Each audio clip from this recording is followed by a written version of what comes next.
okuseruza n'obutasanya ye mukulu oyo gwe bayita Job Kafeero gwe kutegeezaako akayimba ko bakayita Dippo Nazzigala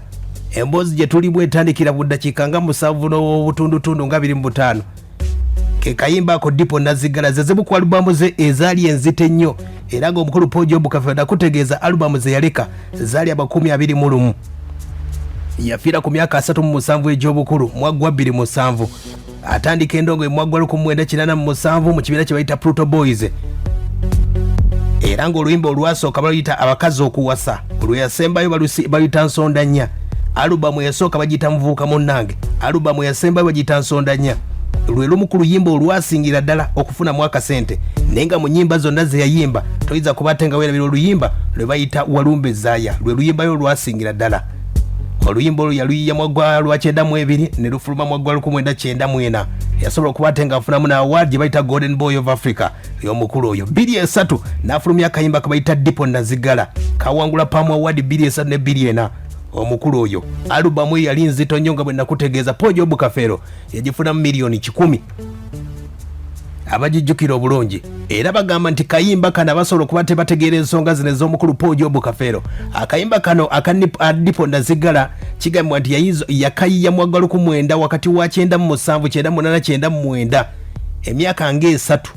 kuba yakafulumya 23 kati paka awo nga mu 2000 omukulu ono waliwo incidence yasobola okuba ate ng'emugwako yali ategese ekivulu Job Kafeero ono agenda nategeka ekivulu yali Christmas ng'omukulu gwe bayita kasiiwuukira yali amuwadde ebidongo n'amutegeeza ku ssaawa 4 ojja kuba ate ng'onona ebidongo kati 24 ku Christmas Eve omukulu Job Kafeero yanywa n'agwa ebikka gonna yazuukuka ssaawa 9 yanywa walagi n'agwa ebikka ku Christmas yali ategese ekivulu nga posita zonna gye ziri ng'omukulu kasiiwuukira yamuwadde disiko era kasiiwuukira yamutegeeza wootuukira wano ku nnyanga nzikuwa bw'onaaba otuuse teriiwo nga disiko njigaba era kasiiwuukira yamusanga n'amutegeeza olaba obadde ogenda okunfiisa ssente zange era disiko kasiiwuukira yali yagigabye dda olw'embeera nti omukulu ono yali anywedde omwenge era kwe kuyiya akayimba ako ke bayita Dippo Nazzigala obadde obimanyi ebyo kale mu kayimba Dippo Nazzigala omulaba gwe tuliko bangi munywa omwenge ne mwebuuza Job Kafeero lwaki yayiya akayimba ako nga bwe nkutegeeza Job Kafeero akayimba ako yakafunamu miliyoni 10 bannaffe ab'omwenge ogwa Naibuwaliza obudde obwo basobola okuba tebamutegeeza nti akayimba ako tokafulumya olw'embeera nti abatamivu baali bagenda kendeera okunywa obudde obwo ne bamuwa miliyoni 60 Job Kafeero n'agamba sigenda kukafulumya akayimba kankookye aba afuluma omukulu kasiiwuukira n'amutegeeza ngenda kuwa miliyoni 4 gwe kiveemu nze ndutunde awo nno omukunja n'asobola okuba ate ng'awuuta bannaffe abanaibuwalizi basobola okuba tebamukaza ne bavuga buli kivulu kyonna ogenda kiyimbira bwerere paka osasule miliyoni zaffe 6 tuli ku kayimba ke bayita Dippo Nazzigala wagambira nti siroganga bangi nnyo muwuliza ennyimba ne mutamanya nti omukulu ono Job Kafeero yafiira ku myaka egy'obukulu 37 akayimba ke nkunyumizaako bakayita Dippo Nazzigala waliwo yagambira nti siroganga yattibwa olw'okuba nti yasobola okuba ate nga yasaasaanya ebyama bya kabaka obudde obwo ye kabaka obudde obwo erinnya olimanyi omukulu Job Kafeero gwe yali ayimbako kati nno kakuteegeze tumansire bwiino ekitabo omukulu Job Kafeero mu kayimba ako kabaka ayimbibwako mu kayimba ako ye Ssekabaka Ndawula obudde obwo yali Obuganda mwagwa 1724 oluvannyuma lwa kizibwewe omukulu yali ani Ssekabaka Tebandeke okukisa omukono kati omukulu Ssekabaka Ndawula mwagwa 1724 n'asobola okuba ate ng'atwalaganya ensonga zonna era Ssekabaka Ndawula ono nsobya yali mutabani wa Ssekabaka Jjuuko Mulwana eyaliko kabaka wa Buganda yali wa 16 mwagwa mwaka gwa 1608 paka 1609 gwe nkutegeezaako Job Kafeero gye yajja emboozi n'agiteeka mu luyimba lwe bayita Dippo Nazzigala naye nga kabaka yatuusa ko oli omukulu gwe bayita Siroganga gwe nkutegeeza gwe bayita Ssekabaka Ndawula olowooza lwaki sooka owulire nga bwakutegeezaako nti Ssekabaka Ndawula yali azaalibwa Ssekabaka Jjuuko Mulwana era nga Ssekabaka Ndawula ono yali yazaalibwa omuzaana Nandawula Kabeŋŋano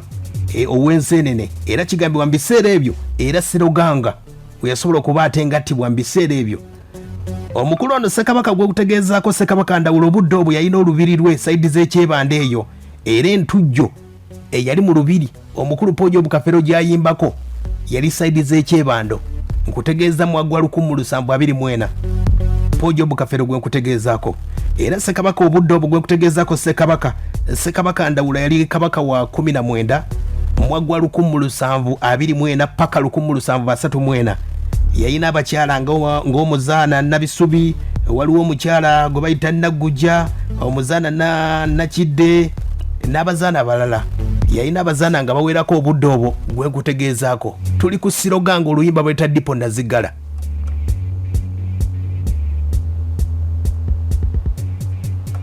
Embeera ng'esobodde okuba ate ng'etambula bwetyo gwe nkutegeezaako tuli ku Ssekabaka obudde obwo. Mwaka gwa 1734 nga kabaka nga Ssekabaka ng'omuliro gwa Buganda aguzikidde awo, mutabani wa kabaka Ssekabaka Ndawula omukulu gwe bayita Kagulu Tebuchwereke yatwalaganyamu mpola mpola yasobola okuba ate nga akulembera mu Agwa 1734 paka 1736 era nga kigambibwa nti Ssekabaka Ndawula ono yali azadde abaana nga gwe bayita Kagulu, waliwo gwe bayita Kikulwe ne gwe bayita Mawanda. Era nga bannabyafaayo batutegeeza nti Ssekabaka ono Ndawulo we yafiira yali yafanga mukadde nnyo, ne kati Wulira omukulu gwe bayitanga Sseroganga kyeyaviirako okuba ate ngattibwa kyava ku ki. Kati nga bakutegeeza nti Ssekabaka Ndawula yali mukadde era obudde obwo ng'omukulu oyo embeera esobodde okuba ate ng'emugendako amaaso gajja ne gafunako ensenke n'agezaako byonna ne bigaana, byonna n'abigezaako ne bigaana. Kati awo ne bamulagirira omuganga, ne bamulagirira omusawo ow'ekinnansi obudde obwo era omusawo yasobola okuba ate nga amusindika mu kibira, ekibira bakiyita Nawanku kiri Kasozi Mmengo, asobole okuba ate nga akola emizizo egy'enjawulo, asobole okuba ate nga awona amaaso. Bw'owulira akayimba ako era omuganga yamutegeeza bw'oba ovudde eno tewabangawo omuntu akulaba wadde n'omu. Sseroganga we yamulabira bwe bagenda eri mu ntujjo, Sseroganga ng'atandika kugamba tuyina ekyama kyaffe okuva mu lubiri ng'ayiyeemu omwenge. Poojo Kafeero gy'ajja emboozi eyo kwe kateeka mu kayimba ako, obadde obimanyi oba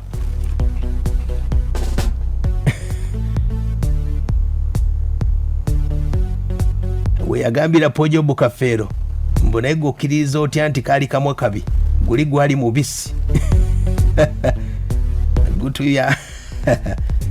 yakola omwenge asobola baaba. Ke kayimba ako ak'omukulu Poojo Kafeero gwe kutegeezezaako. Poojo Kafeero yagira mu kifaananyi ky'omukulu gwe bayita John Mabirizi. Nkutegeezaako albamu eno ya mwaka gwa 23 eya Dippo Nazzigala. Sooka ompeemu layini mu kayimba aka ka Dippo Nazzigala